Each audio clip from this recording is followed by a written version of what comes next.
কোন জায়গা থেকে আসছিলেন? কোন জায়গা থেকে আসছেন? রোজারিয়া থেকে। বিক্রি হয়েছে? দাম কইতেছে রে বাবা, দাম বলতেছে।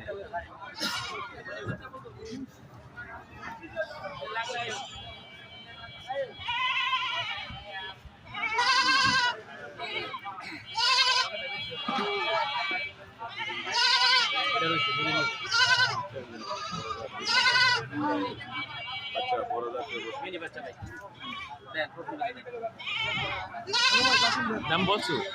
না ভাই দাম বলে না। কোন জায়গা থেকে আসছেন? আমি সোনারগাঁতে আসছি ভাই। সোনারগাঁ। একটাই আপনার? পরে নিয়ে এটার লগে দুইটা